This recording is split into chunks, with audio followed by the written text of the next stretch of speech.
I'm just gonna repeat the question, honestly. Yeah. What do you have to say for yourself for not bagging the running aces I MSP? have no excuses. Yeah. Yeah, no, I got coolered at the end of the night. Fours versus Queen 10 on King Jack 4 ace. Yeah. Oh, well, that's one way to do it. Blind versus blind, so Okay. Well, just river a boat next time, huh? How about that? I was really channeling it. It just didn't come. By the way, It was fours. it was to Mike Estes, as you just mentioned before we were recording. That dude is on an absolute tear. Yeah. I mean, not even that. He's just has always been making like MSPT final tables. He was at the first two that I made. He was at both of those. Yeah. And he just won his second MSPT. Yeah. And then a gold card on top of that, like a couple days ago. Okay. Maybe. And then he got ninth again in whatever the last MSPT was. And then I got to chat with him for 5-10 minutes before he coolered my face off. I've seen him around for the past few years. Yeah, super nice guy. I think he's very got nice guy. stuff going on the business side as well, so not just poker. And yeah. This is a little bit of an unorthodox opening for us. We typically don't start off with an entry like that. But just to those who are listening, we got Ian Matakis here with us, and this is your, I think, third time on the podcast. Which I hear is the charm. And I do want to mention, Ian, that we have a long track record of guests who come onto our podcast shipping something big pretty relatively close after. So maybe bracelet number 2, not far off here. Yeah, I like that trend. Yeah.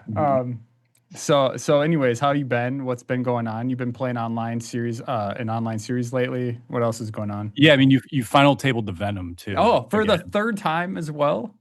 Yeah. Bittersweet ending to that one. I ended up in 6th place, but I mean, ran super hot to get there. It was a mystery bounty, so I think at the beginning of day 2, I won a 5-way all in for like a 500 big blind pot.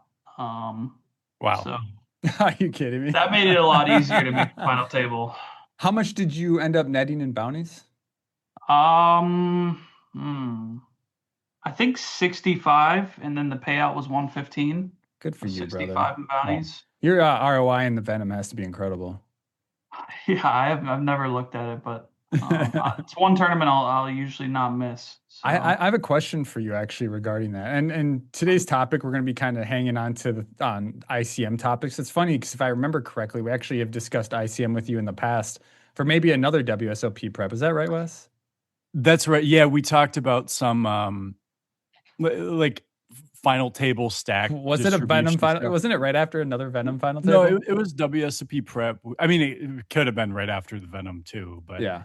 It was we're talking final table stuff. Yeah. I just wanted to bring up a quick question. I think it was Chris Jones in the Discord who mentioned something about like you opened, I don't know, I want to say you opened queens or kings at the final table. I didn't actually get to watch it. I've been super busy with my newborn, but you opened like queens or something and someone just opened our kings and someone just folded nines behind you.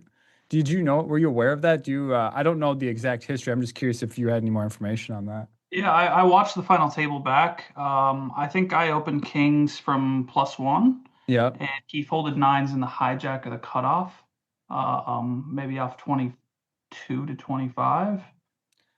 Thoughts on that?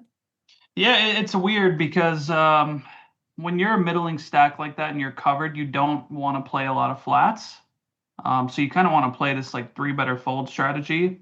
Okay. And nines doesn't do well in that strategy because my raise folds are going to have a 9 in them a lot of the times. Ace 9, king 9 suited, queen 9 suited, jack 9, 10 9 suited.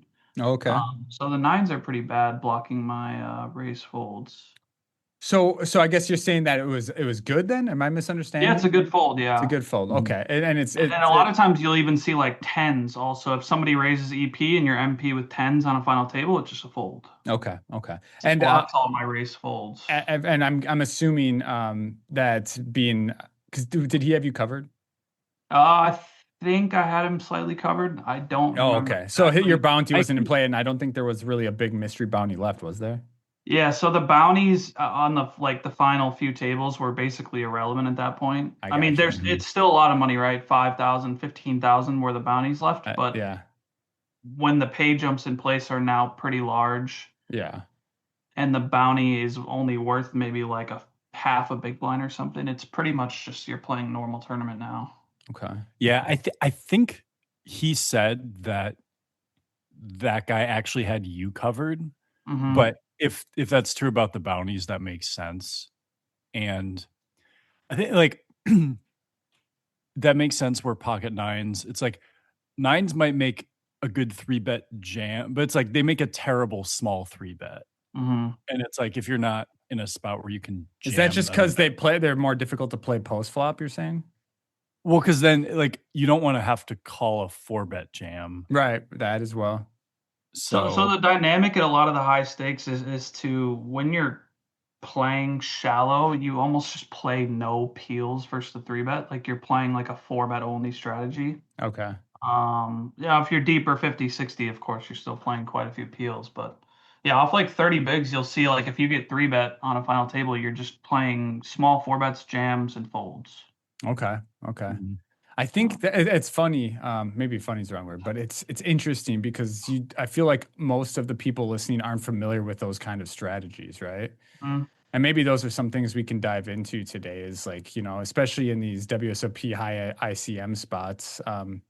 What has been your biggest final table at the WSB? Obviously, you got a bracelet, but what was it? The 3K PLO or what's been your biggest WSOP final table so far? That was my biggest cash was the 3K PLO final table. The biggest final table I think was the 50K PLO. Okay, okay. I forgot I you don't made that. That's I don't insane. remember how many runners that had, but it was like something around 2.3 million for first or something. I got ninth. Is it harder Yeah. to calculate ICM ranges and strategies in PLO versus something like no limit hold'em? I would say it's definitely more tricky because there's not content out there for it, Yeah, yeah. which is honestly kind of nice. It kind of leaves the guessing game in there, and Brings back poker back to the old days a little bit, where people are just kind of yeah, going with what seems right instead of like, hmm that's awesome. just kind of nice not having everything be like solved. Mhm. I do Um, I do wish that the days could go back to pre 2010s, but Yeah, everybody's so good now. I mean, yeah, you play like a $50 tournament online, like people are playing well. They're playing good poker. I yeah. mean, of course, you still see some stuff, but Oh, there's some blasters. There's no doubt. But Wes, what were you gonna say? yeah, I guess two things. One is like just a quick comment on that. I'm like, I still feel like there's still so much exploiting, but it's like you kind of it's just a different type of exploiting than before, you know? And then so the other question I had was more related to and it's maybe a little less final table. So but anyways, so my question is like when we are in not even a final table, but like when we are facing sort of aggression or um ICM, you know what? We're just gonna edit this like 30-second chunk out because I did not get this thought out well at all. um I'm leaving it in. my question is there a way you can adjust, based on ICM, like how you calculate the sort of equity you need to continue in a situation? So uh, I guess I'll give an example. Like, let's say we're approaching the bubble of a tournament, Mhm. and we're facing a river jam, and we are covered. Um, without getting super super deep into the math, like, is there a general way that you could recommend that our listeners factor in ICM into that decision of whether or not to hero call? Hmm. Man, that's a tough question. Yeah, it was tough to come up with too, like the wording of it. Yeah, I think these spots are more based on feel. Like, is this guy getting after it? Is he really, putting the pressure on as somebody who covers me on the bubble? You also have to think about your range a little bit. Like if you're open, let's say just for example, we open the cutoff, he's in the big blind, he covers us, we're opening off 20. Like we're going to be opening a tight range on the bubble into somebody who covers us. Yep. So we have to think like if we have ace jack on king jack 8 4 deuce, like we're going to have, of course it's a good bluff catcher, but we're also going to have a lot of very strong hands. Like we're going to have kings, we're going to have jacks, we're going to have eights, king jack, aces. I don't know. Just keeping in mind things, I guess. I have no way of calculating what we maybe need more to call. I would say that is just better to feel it out. Yeah. Probably like the best way to think about it is like you'll know if this guy is putting on a lot of pressure, he's likely to be way overdoing it. I feel like, I think we have seen our listeners have probably seen a lot of these players in the 500s, the 1100s, where it's like, oh, these guys are just going to always be putting pressure on because they think you're going to way overfold. Yeah. Yep. Yeah, and if somebody's way over bluffing, like it's very easy for us to play against. Like you just call every bluff catcher. Yeah. If they're under bluffing, you fold all your bluff catchers. I actually had another question too. So yesterday I was looking at this spot with my coach actually, and I'll just give the exact spot and we can sort of extrapolate from there. But so we're at 20% left in a field where 15% pay, and we were the covering stack. We had like 70 or 80 blinds. Big blind had about 50. We opened 10-7 of hearts to 6,500 at 3K from the cutoff. He defends big blind. All Flop right. Is 9-6-5 rainbow with 1 heart. And good luck us. Yeah, right. Is this where you just start blasting? Sorry, there are a few aspects to it, right? So the first question is like, or the first thing that I noticed is, at least theoretically, if he were the covering stack, he would actually do a lot of leading. And he does a lot. He, supposedly does a lot less. Although I think in reality, people do almost none. Did you say it was 5-6-9? Yep. 9-6-5. Okay. So you have the gutter with the backdoor flush draw. Okay.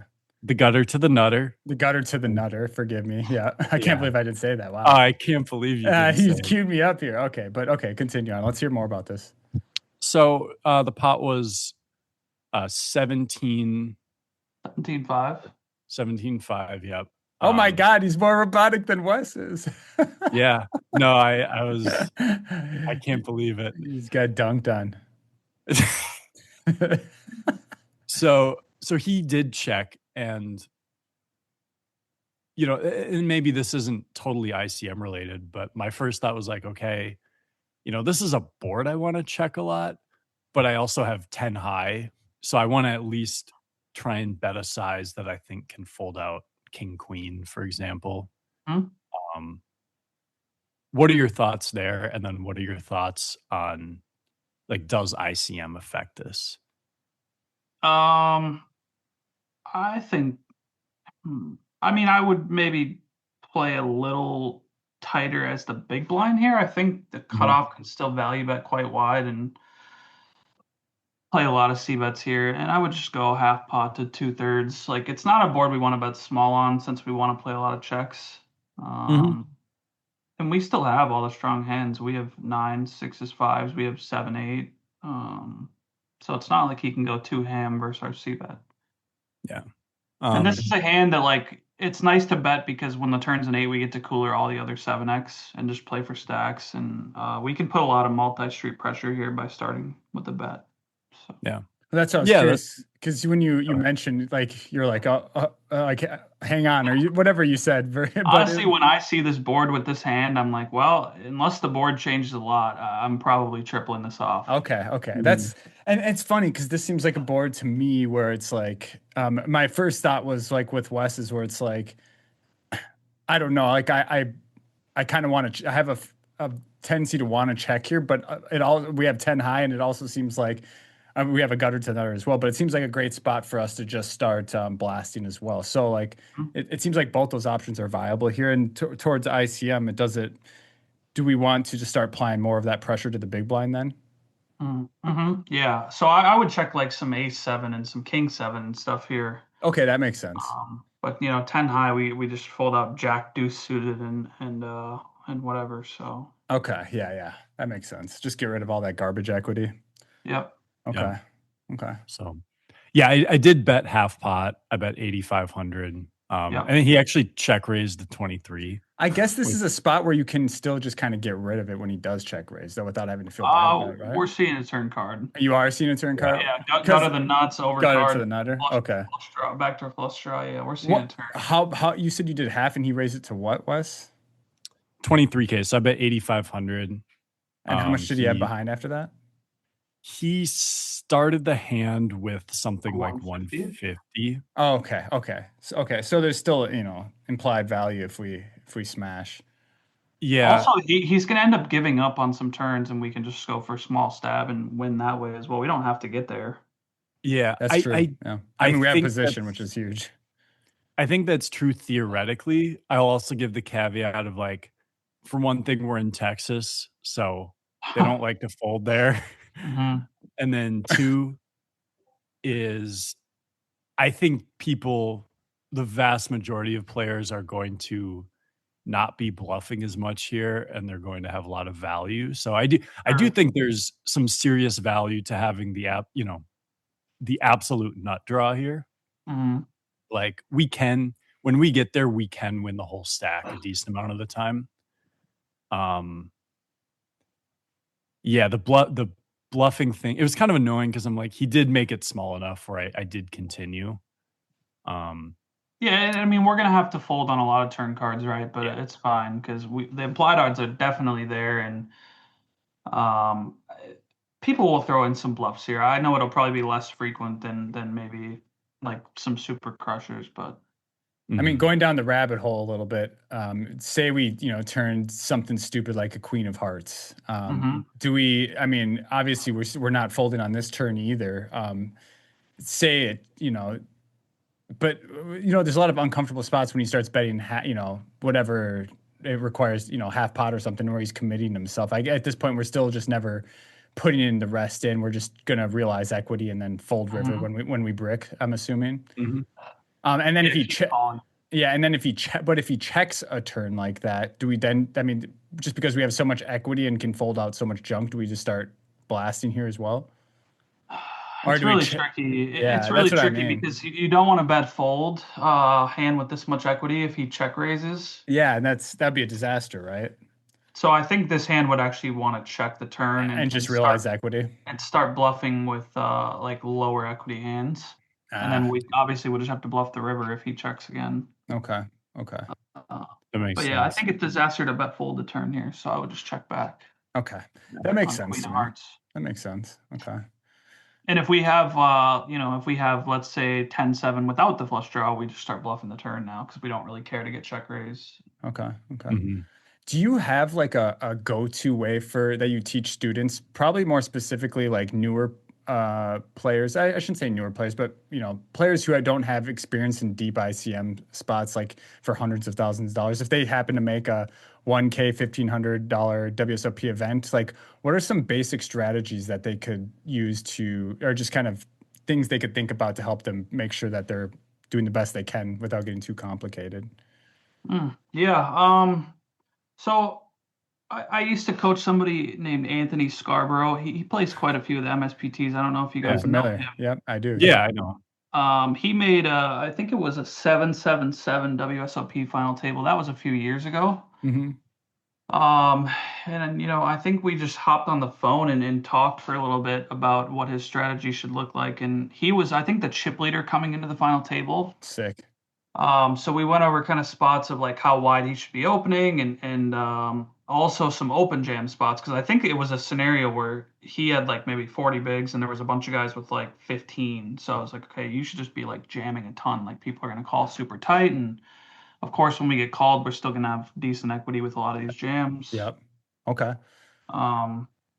Yeah, I don't coach people who are like brand new to the game but That's understandable. Someone who has a decent understanding. I guess, like I said, not too brand new. Someone who understands, mhm, basic ranges and strategies. What are just some things mhm. that they should pay attention to as like the large stack, medium stack, or small stack, depending on how they come in? Yeah, so I guess I'm kind of a visual person, so maybe I could pull something up on the side, but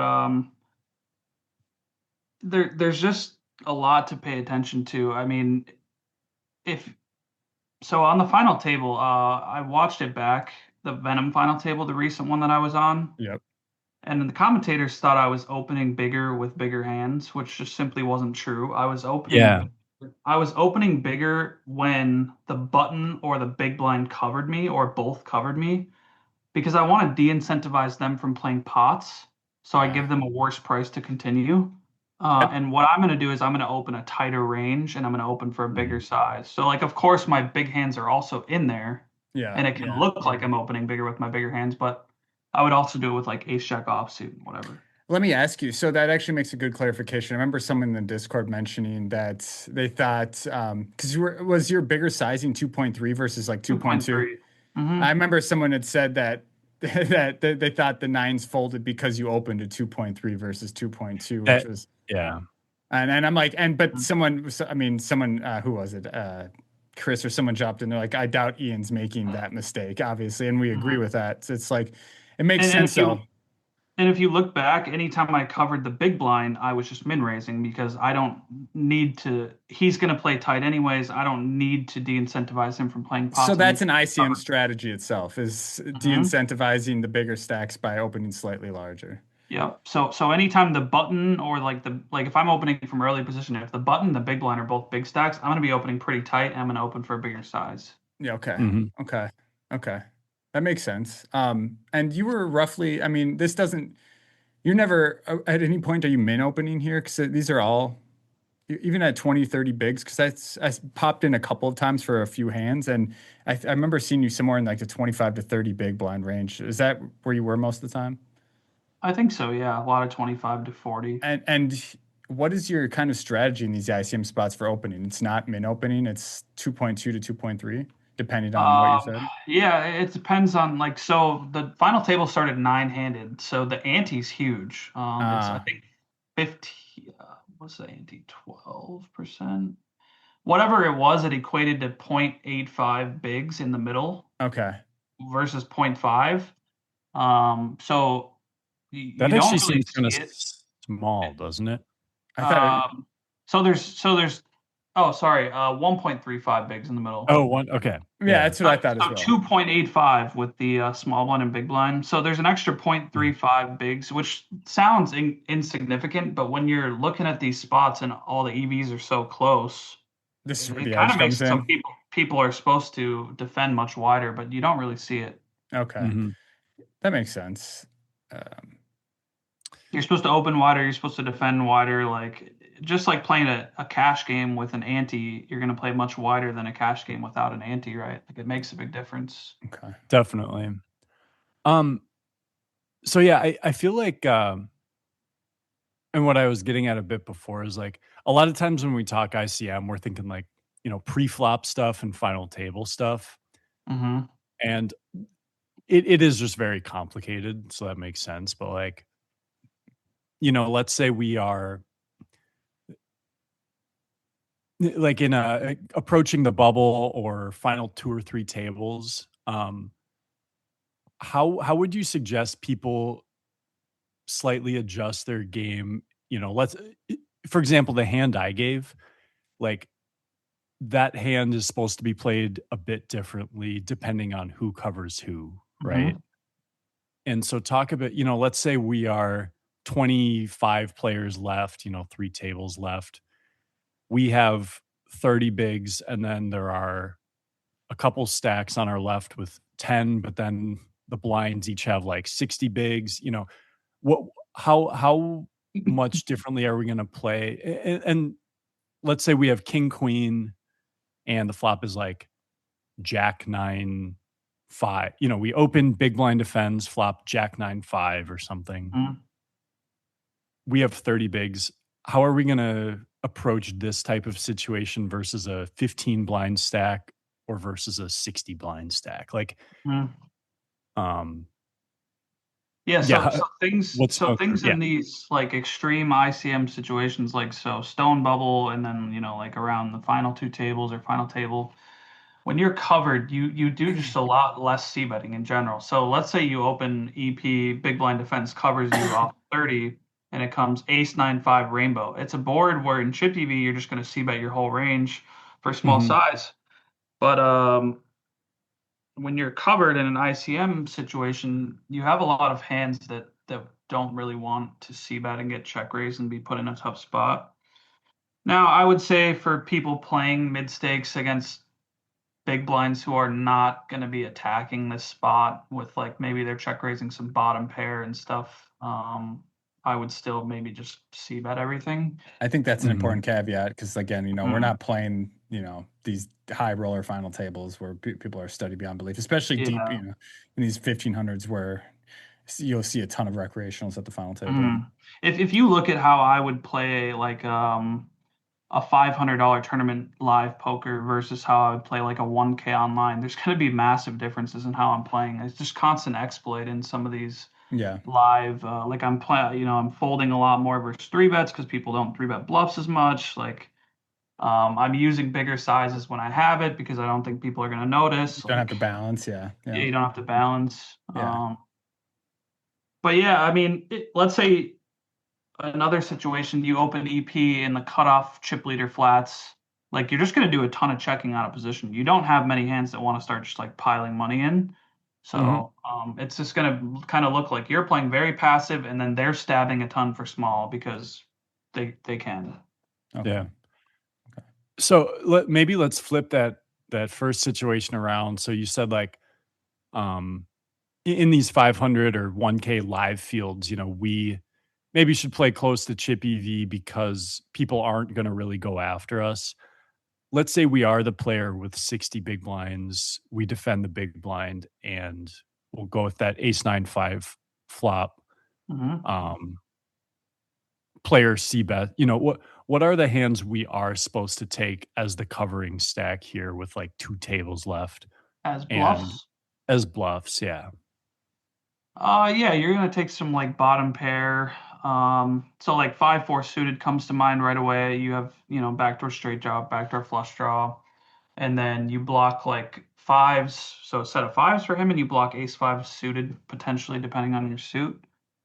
So you block a lot of his strong value hands. But you're gonna put a lot of pressure on like his tens through kings right away. You're gonna put a lot of pressure on just like his C bets that may bluff us later. So let's say he has like Jack 10 backdoor, and you get that to fold as a big win. Because on turn queen, if you check call, turn queen, turn king, you just lose the pot basically. Yeah, we'll check raise some gut shots. 8-7, 8-6, 7-6, and you can't overdo this, or you're just going to be way over bluffing. But you should just mix it in sometimes. Yeah, or maybe but maybe we should overdo it in these fields. Yeah, is also the caveat. Like if we have, because and tell me your thoughts on this, but in these live fields, people won't have a huge sample against us especially when we're out in Vegas. Like a lot of these players we won't really have seen before. It's like, if we are just overdoing it with those check raises, obviously against a player who isn't going to, try and go re-psycho mode on us or something. Like, I think that's some fun thoughts on this. Yeah. But yeah, if we think we're up against a guy who's going to fold kings through tens to a check raise, which I mean is not like I probably would against the vast majority of players. I feel like it's, I mean, yeah, well, because you're a thinking player where it's not because you're too nitty net tech necessarily, you know what I mean? That's what I mean is like, I think that's like the whole point of check raising, 5-4 on that board. A big part of it is we're going to fold out some better stuff. Yeah. So what I've looked at is there's some spots where let's say big blind versus button c-bets on king 4-3 rainbow. The big blind checker is the button is supposed to float here like astronomically wide. And if you take out those floats, it ends up giving the big blind just like 100% check raise frequency because every hand you use for it is going to make money because they're not floating wide enough. Yep.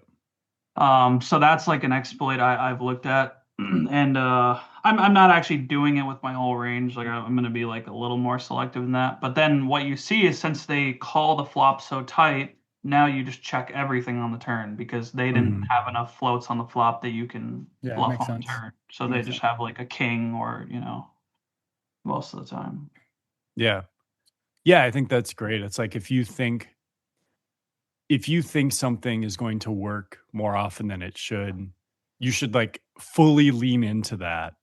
But then if it doesn't work, that means that they have the strong part. So going back to the ace-9. I mean, I wouldn't even say it's it definitely conviction, but it's like if you have that conviction, don't just tweak your strategy. Like lean fully into that. Like get the full value, maximum. What were we gonna say, Ian? I was just gonna say, going back to the ace-9-5, if we check raise and they call, now we should be very careful because they have pretty much an ace always. Yeah. That makes sense. Yeah. Do you feel like a lot of this stuff just comes from like intuitively from like I guess experience or from studying ICM stuff in these spots? Like I feel like these are things that a lot of people can just recognize without even having to study as well. Would you agree with that? Yeah, I think a lot of it is intuitive, but a lot of it, the intuitive, I don't know how to say this word, intuitiveness. Is that a word, guys? Yeah, sure. I think so. The intuitiveness, yeah. Yeah, the intuition comes from studying, and then like I think a lot of people get themselves in trouble with studying because they're focusing on the wrong things. Like they're trying to like memorize stuff when really you should be looking for patterns and like kind of being like, okay, yeah, this like looks like a different spot I've played and kind of applying. That makes sense. What kind of tools do you use to study ICM spots? I pretty much only use GTO Wizard. I guess I use a little bit of what's the other one called? HRC. Okay. Yeah. Okay. That one seems tedious. I've used it a few times, but it's it's a little more work. And then I guess I use GTO Lab as well now. Oh, they have some good pre-flop stuff in there. So okay. And another question, I guess, too, is like if we were to talk going back to like focusing towards someone who's like a mid-stakes grinder, what if they're going to start using these tools? What's maybe like something they should work on focusing on? Like, what's the most important like ICM spot that they'll run into? Is it maybe playing from like a middling stack and then having to see how you adjust your ranges versus how big stacks are playing to punish the smaller stacks? Or yeah, I mean, I think the most money these days is made from pre-flop.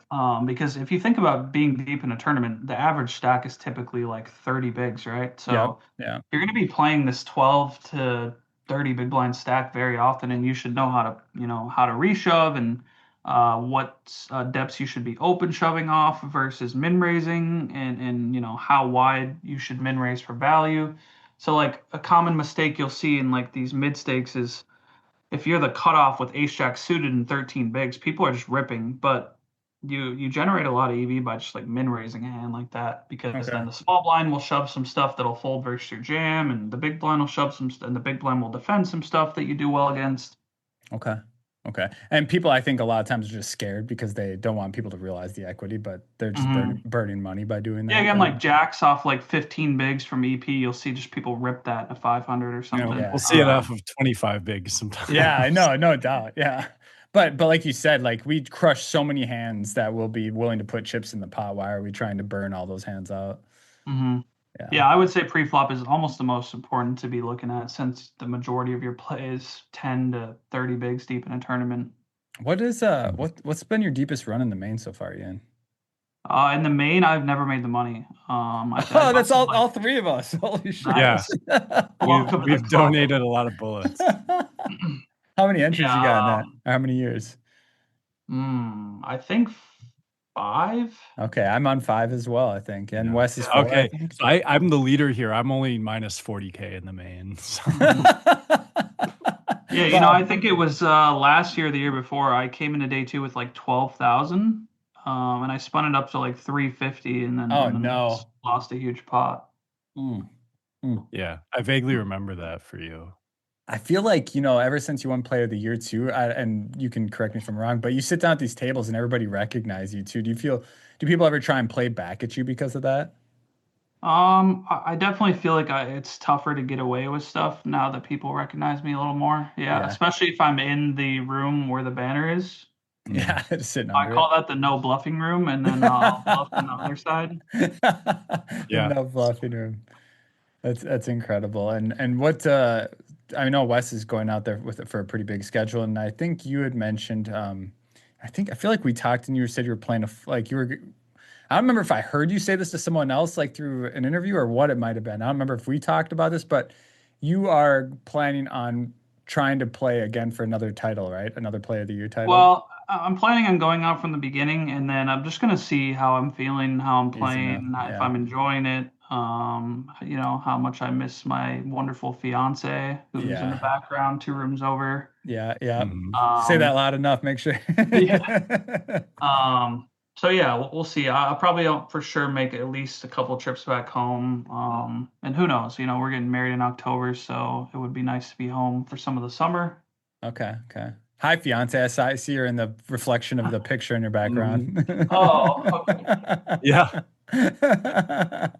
That's awesome. Yeah, congrats on the engagement, by the way. I remember if that happened recently or not, but that's exciting. That was also last May. So yeah, we mentioned that I Okay, purchased a congrats. house in May. We got engaged pretty much the same day. So And you're taking on adulthood fully now. Are you in your late 20s? 28. I'll be 29 in October. Okay. Yeah, dude, that's exciting, man. So you still got a whole lot in front of you. And then are you guys gonna have any kids?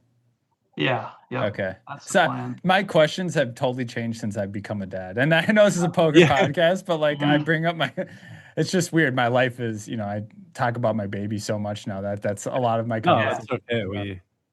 Yeah, I think if you look we want the 2 to 3 authenticity. years into the future, there's a very good chance there's a child in that future for That's us. sick, man. It's so fun. It's difficult, but it's fun. What's the schedule look like this year? Yeah, I don't build a schedule beforehand. I kind of just You don't? Okay. fly by the seat of my pants. I'll just kind of look at what's going on at every venue for the day and just kind of make a plan based off that. For example, okay, I'm gonna go play the WSOP. If I bust, I might go to the win. Yeah. Are you two staying together? Are you two rooming together? No. No. Okay. Okay. I forgot who you No. said you were staying with, Wes. You're with Koo, Koo, right? Koo, Aaron, and John. And John Redding. Yep. That man, what a killer. Great group of guys. Yeah. Yeah. Okay, and Ian, you go with typically, if I remember correctly, you go with like an old friend of yours, right? Or something like that? So I go with a group of guys from Pennsylvania. Okay. One of them I met online like quite a few years ago, and then we've probably been living together in the summer for 4 or 5 years now. Last year I was with Koo and Aaron, Mhm. just because those guys weren't out there as much last year. But Okay. yeah, this year I'll be back with that same group. I think there's 5 or 6 of us. Okay. I feel like, and I do want to mention too, as we said, this is your third time on, we do have another ICM episode where we also dive deep into it. So I definitely highly recommend that they go listen to that. The first episode we did with you was actually your interview, like an interview we did with you. That was probably 3 years ago at this point, or 2 or 3 years ago. It was 2.5, like right soon after we started the podcast for sure. Okay. I was going to ask how long the podcast has been going now. Over 2.5 years. Yeah, It was September of 2023. Yeah, that'll be We probably interviewed you in October. Mm-hmm. Not to toot our own horn here, but we're tooting our own horn. We have, I think it was 131 countries we've been listening to now. Wow. Isn't that sick, Wes? I think 121, It is. 131. Okay, you know what? And this hopefully doesn't bring us down much, but one thing my buddy pointed out is like for some of the countries where there's barely any, that could just be someone using a VPN. That Shut up, Wes. I know. So they're like listening from Zimbabwe. Their VPN set in Zimbabwe or something. Right. It could be that sometimes. I'm I gonna will say VPN though, and there are listen off a bunch of countries now. You guys are really yeah, we should just give you the list of countries we haven't been listening like, man, to. Ian has a Like, worldwide scope. We got another 42 countries listening. yeah, like wait, how did we become popular in North Korea? Like I didn't realize they allowed that. How many countries are there total? There's less than 200, isn't there? It's close to that. I don't know the exact number. I think it's in the 190s. Okay. Anyways. Anyways.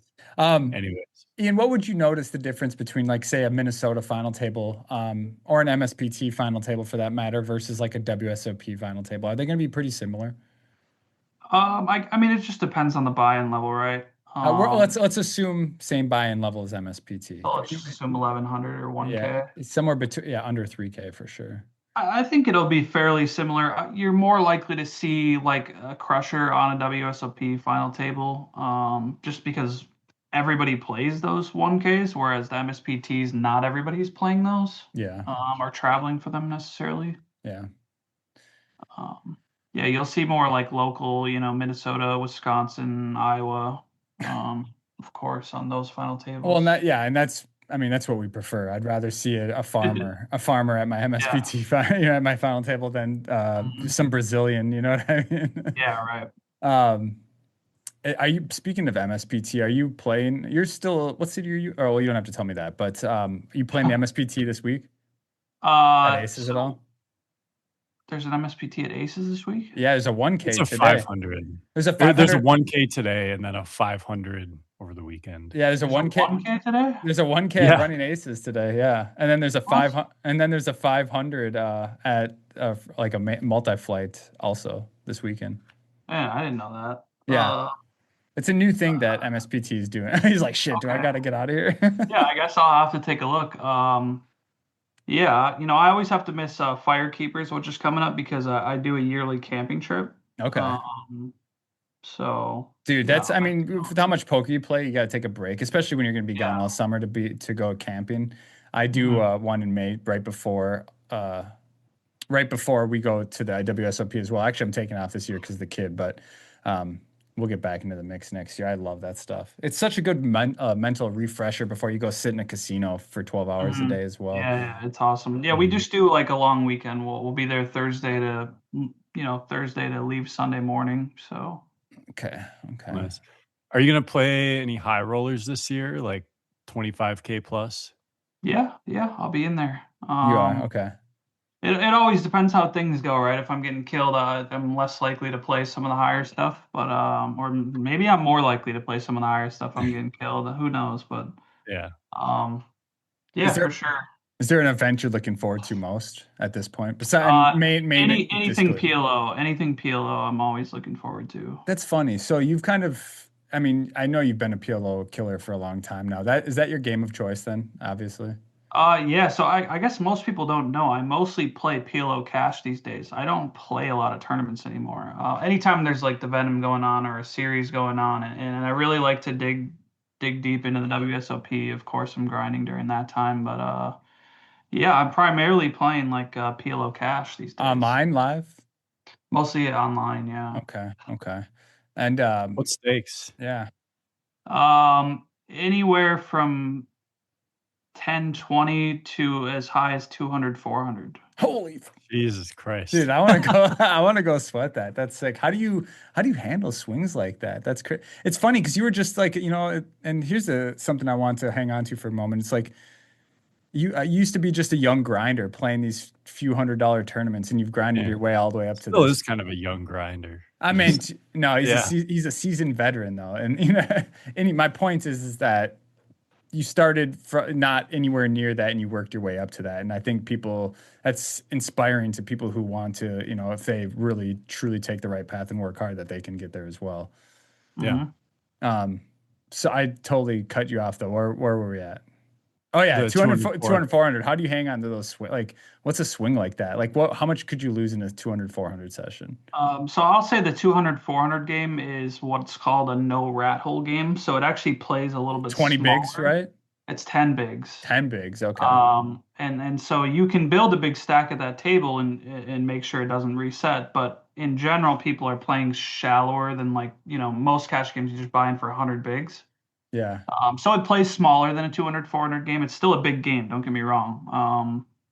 And yeah, I've lost a lot of money in a short period of time. And Well, it's not yeah, hard because you're jamming these 10 big blind stacks over and over, right? yeah, And it's Yeah, ten, $4,000. 4K is still a huge buy-in to.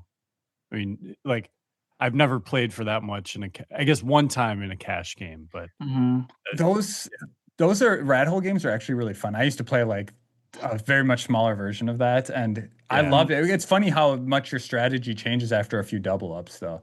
Like, Yeah. and then you'll see people who are there just with like 100+ bigs that come because after 7 days it resets. Is that what happens? Yeah. So you don't even have to play a hand for it to like keep your stack though. So let's say there's 3 days left till it resets. If I just go sit at the table and leave, it'll go back to 7 days. Okay. Okay. Mm. Okay. And it's it's advantageous to have a big stack on those tables because then people have to keep running 10 bigs versus you. Do you So do you play PLO cash primarily because you feel like you probably are more like you're just more you have an edge in that game more than in no limit hold'em pretty much like it's easier to make money in that or yeah, I guess I just enjoy the freedom that cash games gives you, not being like tied down in a tournament. just And getting why up, I'm yeah. playing PLO, no limit cash. Most people play without an ante, and that game is just horrible. Like it's a super tight game. It's not like fun at all. So Yeah. yeah, I guess PLO is just like more enjoyable format to play cash games. And not only that, I do think the win rates are higher. So of course that's part of the reason why I'm playing. You probably have, more whales in those games just coming to blast off thinking they can play some PLO. Yeah. And those guys are gonna end up winning a decent amount just because of how The high close variance. equity run. Yeah. Yeah, it's high Yeah. variance. Yeah. So Yeah. No doubt. Well, I mean, like, isn't it primary like you're pretty much flipping almost against everything. It's hard to be like more than like 60-40 in that game, isn't it? it depends. You'll see some like 70-30s and 75-25s even with the right hands, but Yeah. yeah, it's definitely more vulnerable Okay. pre-flop. Sure. Wes, I feel like you should get in there, get into the PLO mix. I probably should. Like, I agree actually that it's a more fun game. It's just like I'm not that good at it. Yeah, Yet, but I haven't put in that much time but into you it. clearly have the abilities to get good at it. Like you're disciplined enough to not just, to put in the time to study and become better at And it. a lot of the same concepts that you learn in Hold'em kind of travel over to PLO as well. So Okay. Yeah. Like what, for example? Do you have any quick ones you could touch on? I know. yeah, so Yeah. in Hold'em, let's say we're 80 big blinds deep, like 6-7 suited is going to be a strong hand at Yeah. 80 bigs, and then it Yeah. loses a ton of value as you get shorter, right? So now at 20 bigs, you'd rather have King Jack offsuit. And PLO is the same way. Like your Jack 10 9 eights are not going to be as strong at like 20 bigs. So you'd rather have like Ace King 10 9, for example. You just That want makes like high sense. cards the more you get Okay. shorter. So that's a good way to simplify it. Okay. All right. Mhm. Time to go blast some PLO. You'll see me in there later. 200, 400. You know what I Yeah. realize is and we don't have a ton of time today, but we should maybe sometime get you back on and do like some PLO question because like Mhm. man, I would fall into the recreational PLO player. Like I would Yeah. have great questions. Yeah, I probably have some very fun hand histories I could share as well. So I think that Yeah. would be fun. That would be a great episode, just discussing some hand histories from that Mhm. Ian has, and we could just have fun, kind of breaking those down. I don't think we've broken down any PLO hands on this podcast ever. Mhm. Maybe. I Yeah, I don't don't think Yeah, so. for anybody who's like looking to get into PLO, PLO is a great game. A lot of people in the community know Loki, Mark Yep. Loki Yeah. Bowd. He said he played some PLO tournaments over the last like couple of years, and that's like all he wants to play now is PLO tournaments because it's much more enjoyable than No Limit. Loki is Mhm. one of those guys that he's just a silent assassin. He is Mhm. very, very, very talented. Oh yeah. Whether it's No Limit Hold'em, and I'm sure in PLO, I've never played it with him, but like even in No Limit Hold'em tournaments, and I know you've coached him, so um, Mhm. like yeah, he's one of those guys that's sneaky good at everything he does. Yeah, he's a sharp guy. Yeah. Yeah, for sure. Shout out Loki if you're hearing this, by the way. It's good. That guy's awesome. Wes, what else do we have here? WSOP wise, I feel like we've kind of been all over this episode, which is totally cool. Yeah, this has been a kind of like an it. open-ended. Yeah, it's been fun. You know what though? Like that was a good tidbit about like PLO starting hands even. So I'm gonna come up with a couple PLO tournament questions right now. So let's say like dude. Let's say we are I guess let's put it this way. So in a tournament, we are still going to be shorter. Like in a PLO tournament, we're much shorter than we will be in a cash game for most of it. Mm-hmm. Let's say 25 bigs. What are we like? How are we opening? And do we have some open limps?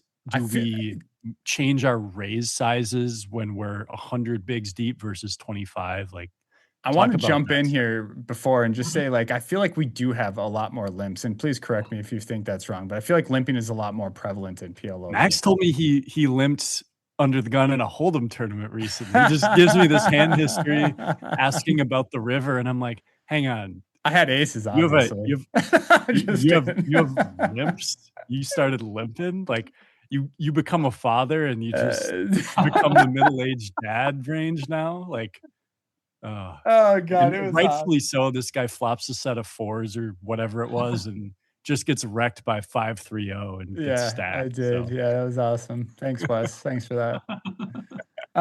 Please continue with the answer to Wes's question. Yeah. Mm-hmm. You'll see a lot of limps in PLO off whatever stack depth. Really, you'll see it less as you get deeper. But yeah, like 20 to 50 bigs, there's a lot of limping going on, and you're gonna have some limp traps to limp back raise. So you'll see kind of two strategies in a PLO tournament. You'll see some people will go for a limp or pot strategy, and then some people will play raise only, and they'll go like 2.5x. Personally, I play a limp or pot. I think that's easier to execute. Can they both be correct? They've ran some stuff that I think pot is always like the highest EV raise size you can use. Okay. Just because it gives the big blind it gives everybody a worse price to continue. You get more value when you have good hands and whatnot. So okay. So yeah, I'll play limp in pots, and I'll just give a quick example. Like 25 bigs, let's say you're low jack, so you're under the gun 6-handed. You might want to limp a hand like Jack 10-9. It's a strong hand. It wants to see a flop, but what we really don't want is to pot and get raised. Yeah. And then you'll pot hands like Ace King 10-8 because you'd rather get that hand heads up. Like you don't really mind if you get 3-bet because you can just fold. What does the equity look? I think this is something I struggle with personally. I have no equities in no limit hold'em very well at pre-flop, but in PLO I don't know. So what does Jack 9-10 single suit look like versus something like Ace XX that doesn't have any of the same card? Not Jacks, 9s or 10s. Like Ace 6-3 for example. Yeah. You're gonna have 40, 42, 43% somewhere in there. Okay, and then that'll increase towards the 65 to 70% if we start having 9s, jacks, or if we have some sharing cards or double suited or whatever. Okay, that makes sense. Okay, so question about what you just said too. So if we pot Ace King 10-8 and get repotted, we can fold. Like one thing I've always struggled with in PLO with my math brain is I'm like, we're never getting worse than 2-1, and equities run so close. Like how does anyone ever fold? Yeah, there's just hands that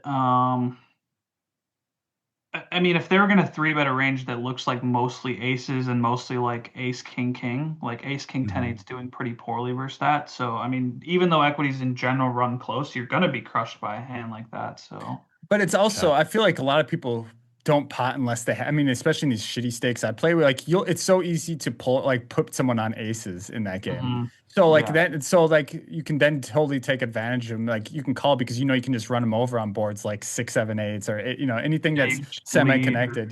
Because any one pair hand at that point is just absolute dust. So and I think another probably good strategy too. I've chatted with David Gagne about this. He's played some PLO cash, but he says a lot of like pre-flop stuff is, and maybe you can add to this or maybe it's incorrect or whatever, but essentially we want to be playing hands that can essentially translate into the nuts at some point. Like, you know, things that are double suited that have, you know, with an ace highs, king highs, things like that. So yeah, so a lot of beginners will get trapped into hands like king, queen, 6-3 double suited. But like those hands are just junk and you just fold.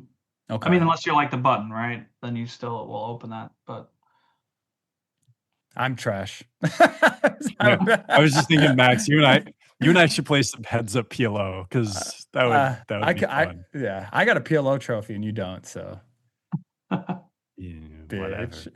whatever. What did you win? Hold on, now I gotta bust it out here. Hold on. Yeah, it looks like you got a nice little trophy collection back there too. The very illustrious, I'm sorry, because I know this is an audio podcast, but the very illustrious. Oh, that thing's huge. Isn't that thing sick, dude? 4 beats too. Honestly, it's just a global poker online. There's a 9K guaranteed PLO, like 33 buy-in. I think I won. That's a cool trophy. But the trophy's so sick. It says 4 beats too. It's got all the cards. It's massive. So speaking of global poker, is global poker like kind of like dying now, or what's going on there? Yeah, I haven't played on it much lately because I think legislation in Minnesota is kind of fighting against the whole sweeps coin thing. Yeah, so are you guys on Club WPT Gold then, or? Yeah. The other one that uses the exact same model that doesn't care about the laws. Well, I'm curious about how that works though, because like they switched from sweeps coins to training coin. I don't even know what they call it. Chips. Yeah. They call it chips, but it's like a hand analysis. Yeah, so it's more of a it's essentially the same thing, but they word it as a training platform over a gambling site. But you can I don't know. It's the exact same. Yeah. Yes. Anyways, but they're loopholes. Yeah. Yeah. Global is. I mean, the tournaments are they're adding rebuys to tournaments that used to just all be freeze outs because they need to get more juice in there, and there's it's a little different. I mean, when you said that no limit cash is just a miserable game with no ante, I'm like, I kind of relate to that. You know, like I've last year and the year before, I played a ton of online cash on like global and clubs. Yeah. And did fairly well, but it's like, it's just, I don't know. It's kind of dying out. The games aren't great. And I'm like, do I want to sit here and grind these games? Like, I don't know. Live tournaments are just better no matter what, because it's like you're fighting for that goal in a way. For me, the way my brain works, I just enjoy tournaments more for that reason. Yeah, I mean, there's nothing more exciting than making a deep run in a live tournament, honestly. Oh, it's so great. Yeah, it's just so much fun. And Ian, do you play Club WPT Gold? Because I feel like PLO on there's got to be extremely soft. Yeah, I'm on there. I haven't played a ton of cash just because my deposit limits are crap, and I want to keep my balance on there for tournaments. Yeah, the series they just had was great. Yeah. I was at the. Sorry, I'm going to cut you off. I was just going to say, I was at the 350 championship day 2. I was at the table where the 180K got pulled by the only guy I covered, which was kind of heartbreaking. Oh, wow. Yeah, but anyways, such is life, right?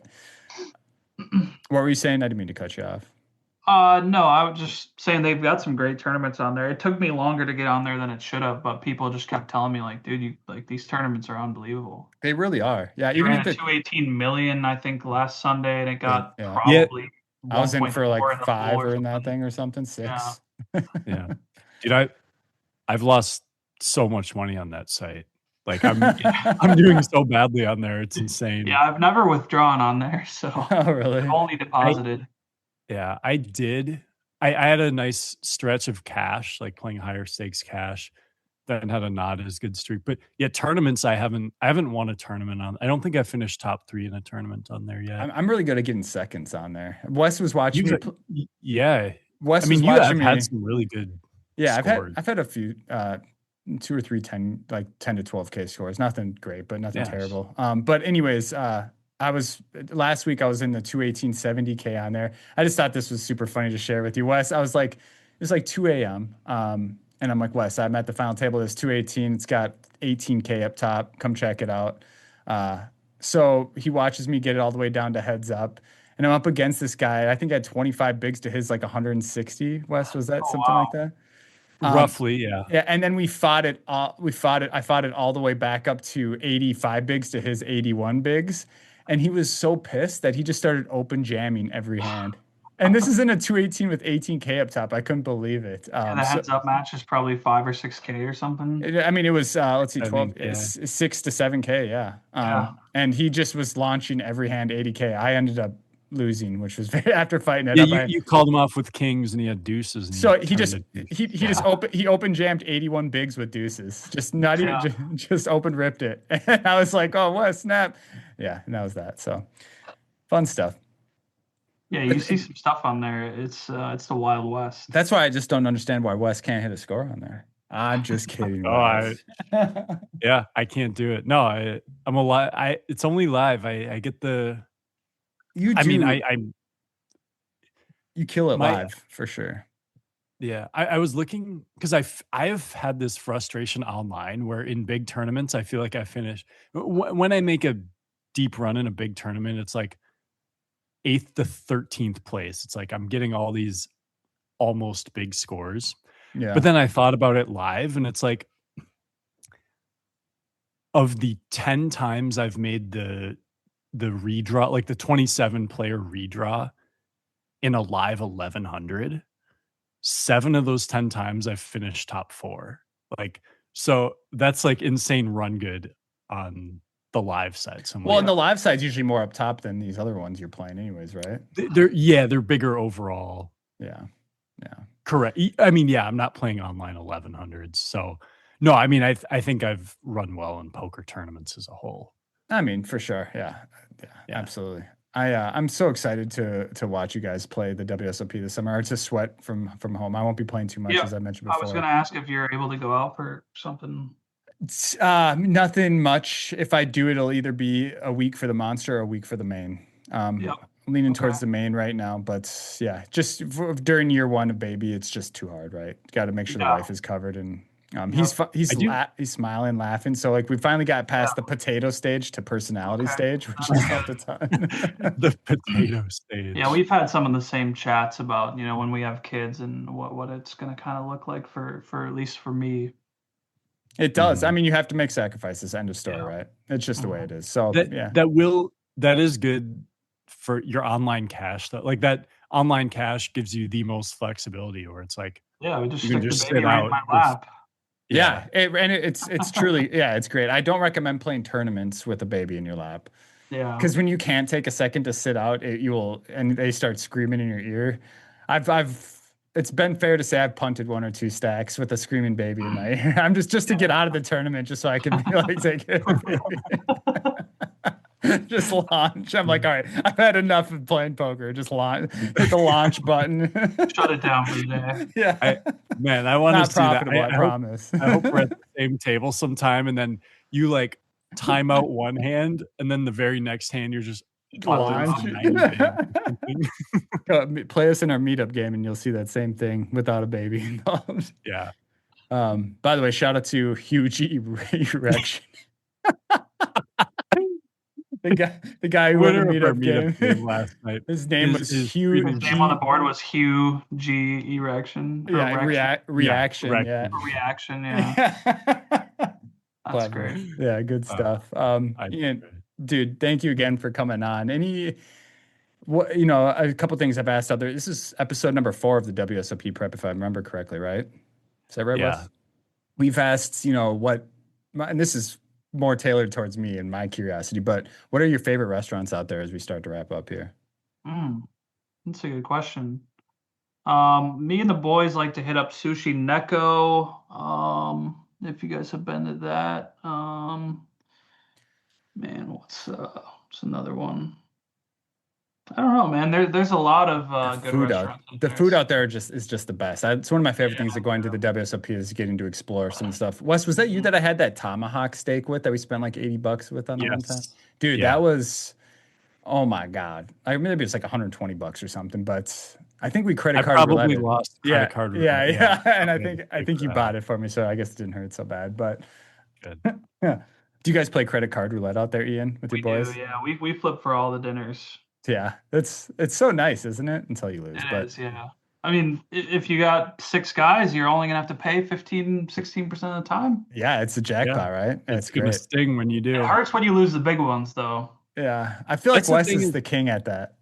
Yeah, like, I actually think I have won more than half of our credit card roulettes, like our heads up one, but it's like, that's when Perkins we go to or Perkins for breakfast, right? And it's but then when we $45. go to the steakhouse, I just am on a streak. Max wins the big ones, and there was, a trip in, I think it was Council Bluffs, Iowa, where it's like, I lost our steak dinner, and then we had a three-handed and or a three-way and a four-way one, and I lost both of those. It's like, Oh my gosh. You got just annihilated. You probably won that tournament, though.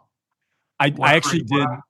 I did win. He won a I ring. did win. Yeah, We were there for You a ran week bad in and a half. all the right spots.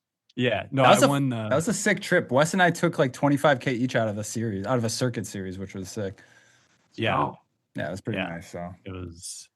I look forward to getting back and doing some of those trips. It'll be a little bit, but man, I'm so hungry to play poker. It's crazy, and I'm gonna go play that 1K tonight. So I mean, Nice. I feel good about it. Ian, any chance you're gonna get in there? Or probably too late for that. Yeah, I mean, I'm gonna take a look now. Okay. Started at 1 p.m. Regis till 9:30. Okay. Yeah, 1 p.m. start bodes well. Yeah, yep. 40-minute levels, 30K starting stack. Wes is gonna hop in there as well. Mm-hmm. Yes, And sir. part of me thinks so. There was a message in our Discord about an hour into the tournament. There were 17 entries. So it's that makes sense. This is a tournament where people are gonna late reg a lot. Mm-hmm. Yeah. By the way, is it a 1-day tournament? It's a 2-day tournament. Day 2 is tomorrow. Yeah. You play to the money. So it'll probably be, I would assume it'd be final table or close to. Yeah. Yeah, we'll see. We'll see. I just want to say, like, this has been a different episode than typically how we do it. Usually it's a lot more dialed into specific topics. It's been a lot of fun just kind of chatting with you about anything WSOP, some ICM, some PLO, all that good stuff. If you guys have enjoyed listening to this kind of just more open-ended discussion, let us know in the Discord. Maybe we can do some more of this stuff. I think these conversations, for me personally, are a little bit more fun. They're just a little less pressure and just more natural conversation. So I'm curious to hear from the people if you enjoy this format style. Yeah, and then the typical obvious, plugs we got. Clubs Poker. If you guys want to play poker with Wes and I, hop on. Every other Tuesday we have a meetup game. It's a 55 buy-in sweeps coin, and yeah, it's a lot of fun. Wes and I absolutely blast. Like I think, yeah, we'll get it all in for 100 bigs each with 7 and 8 high, respectively. Other than that, yeah, we have Tilted Compass, who I want to throw a big plug out. They have some of the best gear in the game, best hoodies, best backpacks. We also have a collaboration with them with Suited Kings hoodies. If you guys want to wear some sweet swag in Vegas this summer, make sure to pick up a Suited Kings hoodie from their website, Tilted-Compass. Everything's in the show notes if you want to check that out. Ian, where can they find you? Mostly just on Twitter. Yeah, it's at Matakis. So okay. And I don't use Twitter nearly as much as I used to, but if I make a deep run at the WSOP this year, I'll throw it on there probably. So. That's sick. That's awesome. And I know, like, as a Minnesota boy, you have a big following here already. People who are, even if you aren't aware of it, like in our Discord, like you should have seen, like when you made the Venom final table, everybody was blowing up about it. That's awesome. Yeah. Mm-hmm. So appreciate all the support. Yeah, the community here is incredible. So hopefully we get to get a lot of those sweats this summer here. I want to see a Minnesota make the final table to Maine, please. That would be epic. That would be so sick. So, and Wes, anything else I'm forgetting here? We didn't come in. You guys might be able to tell. It's not like we came into this episode with a specific list of things to talk about. No, but in terms of plugs, I mean, just Discord. You said Discord, right? Yeah. Get in there. Yeah. Yeah, we do have a good community of people who talk about hands. When someone's making a deep run, MSPT or in Vegas this summer, I mean, people will be in there sweating it. So yeah. Also, do us a favor, hit that, wherever you're listening to us, YouTube thumbs up, subscribe. If you're on Spotify or Apple, hit the rating button, give us, whatever stars you think we're worthy of, please make it 5. And leave a review because that helps us in the SEO. Essentially when people search poker strategy, poker, whatever, puts us up towards the top of the list. And yeah, we appreciate all the love we've gotten on that as well. We're pretty high up there already, so thank you for that. Actually, you know what's funny, Ian? Wes and I got an ad opportunity that we've declined, but it was for some money, and it was to push tobacco pouches on they wanted us to start advertising these like they're like, this is the perfect audience for this, and I'm like, you're probably right. You're probably right, honestly. Oh man, way to stick to your guys' morals on that one. Yeah, tobacco pouches. Fuck. It wasn't like, any of the big brands, so I said no, because they weren't going to pay us $1 million. That's all. Yeah, I mean, everyone has a price, right? Everyone has a yeah, 100K minimum, unless you're a Minnesota guy, then we'll maybe throw, one of your ads in there for cheap. So, Ian, anything you want to end on? Any last thoughts you have? No, I don't think so. Like, thanks for having me on, guys. This was fun. Please make it a fourth time with some PLO hands. If we could schedule that in the future. We should.